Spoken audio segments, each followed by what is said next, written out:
Friends, good morning all of you. Myself Sachin Kumar from ESPSM public school online classes में आप लोगों का स्वागत है। आज हम स्टार्ट करने वाले हैं ऑनलाइन क्लासेज में बेसिक कंप्यूटर। आप लोगों ने कंप्यूटर के बारे में तो बहुत सी चीज़ों को पढ़ चुके हैं पिछली कक्षा में, नेक्स्ट आने वाले कक्षा में आप लोग पढ़ेंगे। कंप्यूटर हमारे दैनिक जीवन में बहुत ही महत्वपूर्ण है।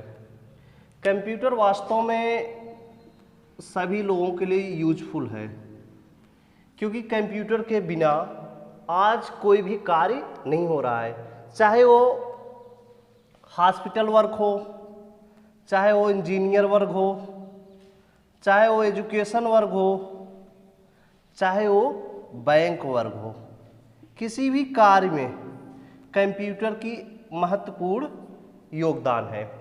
कंप्यूटर के बिना हम कोई भी कार्य नहीं कर सकते हैं। कंप्यूटर हमारे दैनिक जीवन में बहुत ही उपयोग है, इसका बहुत ही यूजफुल है, क्योंकि यह हमारे लिए बहुत ही उपयोगी है। तो आज हम आपको बात करते हैं कंप्यूटर। कंप्यूटर वास्तव में कंप्यूटर है क्या? कंप्यूटर को हिंदी में क्या कहते हैं? संगणक कहते हैं। क्या कहते हैं हिंदी में इसको? संगणक। यह संगणक शब्द होता क्या है? कंप्यूटर की हिंदी क्या होती है? संगणक। संगणक का मतलब होता है सभी गणनाओं को करने वाला, सभी गणनाओं को करने वाला। कंप्यूटर क्या करता है? आज सभी गणना करता है।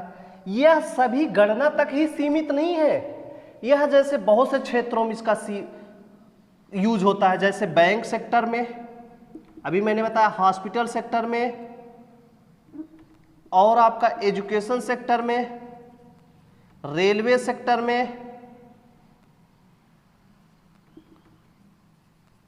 एरोप्लेन, कई प्रकार के क्षेत्रों में इसका उपयोग किया जाता है। तो सबसे पहले आज हम बात करेंगे कंप्यूटर। वैसे कंप्यूटर के जनक कहे कौन जाते हैं? What is fathers of computer? Fathers के कंप्यूटर कौन है? तो चलिए आप लोग जानते हैं कि कौन है? चार्ल्स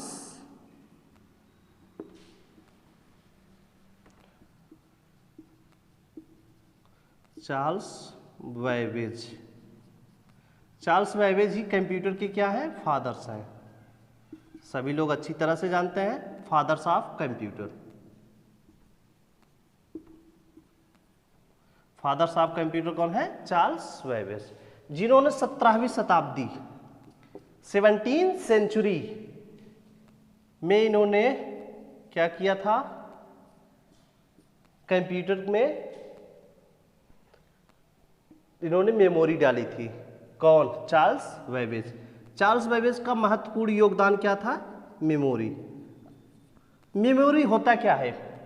जैसे हमारे दिमाग में किसी भी चीज को, वस्तु को हम याद करके रखते हैं, वही हमारी मेमोरी होती है। जैसे हम याददाश्त कहते हैं। जैसे मान लीजिए हमने कल पढ़ा 2 + 2 = 4। अगर हमें नेक्स्ट डे पूछा जाए कि आपको 2 + 2 = क्या होता है, अगर आपको याद है, आपकी मेमोरी में है, तो आप बता देंगे तुरंत कि 2 + 2 क्या होता है? 4 होता है। इसी प्रकार कंप्यूटर की मेमोरी क्या होती है? Data storage capacity is called memory. Data की भंडारण क्षमता ही क्या कहलाती है? मेमोरी कहलाती है। मेमोरी हमारे दो प्रकार के होते हैं। एक होता है इंटरनल और एक होता है एक्सटर्नल। यह दो प्रकार की मेमोरी होती है। इसे हम प्राथमिक मेमोरी भी कहते हैं, और इसको क्या कहते हैं? द्वितीयक मेमोरी। इसको हम और नामों से जानते हैं, प्राइमरी और सेकेंडरी। इसको आंतरिक कहते हैं, आंतरिक मेमोरी, और इसको कहते हैं बाहरी मेमोरी। और एक नाम से और हमने बताया आपको प्राइमरी और सेकेंडरी, प्राथमिक और द्वितीयक मेमोरी। चलिए हम स्टार्ट करते हैं। बताने वाले थे आपको कंप्यूटर। तो आप लोगों को पता हो गया कि फादर साहब कंप्यूटर कौन है, चार्ल्स बेबेज। कंप्यूटर किस शब्द से मिलकर बना है, कंप्यूटर किस शब्द से मिलकर बना है? तो हम बात करते हैं कंप्यूटर किस शब्द से मिलकर बना है। सभी लोग जानते हैं कंप्यूटर किसी ना किसी शब्द से मिलकर बना ही होगा। तो कंप्यूटर किस शब्द से मिलकर बना है, कंप्यूट शब्द से।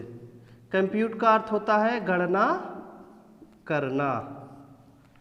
कंप्यूट शब्द ही से ही हमारा कंप्यूटर बना है। जैसे आप लोगों ने कंप्यूटर का फुल फॉर्म भी देखा होगा, COMPUTE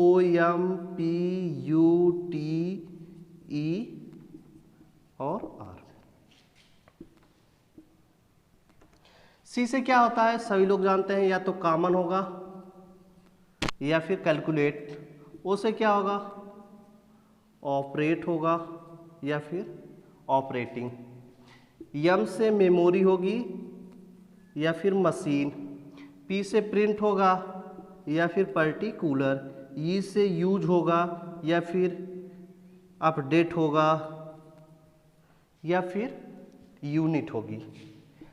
T से होता है आपका टेक्नोलॉजी या फिर टैबलेट। E से आपका एजुकेशन भी होता है और आपका एडिट भी होता है। और R से आपका रिजल्ट भी होता है और रिस्पॉन्स रिसर्च भी होता है, जिससे आप लोग किसी भी क्वेश्चन को करने में सक्षम होते हैं। जैसे देखिए, कॉमन, ऑपरेट, ऑपरेट मतलब चलाना, मेमोरी मतलब उसकी स्मृति या याददाश्त, प्रिंट मतलब छापना, यूज मतलब उपयोग करना, अपडेट मतलब होता है नवीनतम, टेक्नोलॉजी तकनीकी, टेक्नोलॉजी आपकी क्या होती है, तकनीकी होती है, एजुकेशन आपका शिक्षा, एडिट संशोधन करना होता है, रिजल्ट का मतलब होता है परिणाम। इस प्रकार हम इसके बहुत से फुल फॉर्म बना सकते हैं और याद कर सकते हैं। एक ही फुल फॉर्म नहीं होता, इसके बहुत से होते हैं। जैसे मैंने बताया common, calculate, operate, operating, memory और मशीन भी होता है। प्रिंट से पर्टिकुलर भी होता है, P से तो प्रिंट भी होता है। इस प्रकार रिस्पॉन्स भी R से होता है, रिजल्ट भी होता है, रिसर्च भी होता है।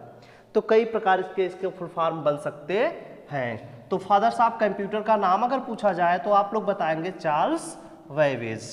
तो वैसे types of computer, types of computer, computer कितने प्रकार के होते हैं, टाइप्स ऑफ कंप्यूटर।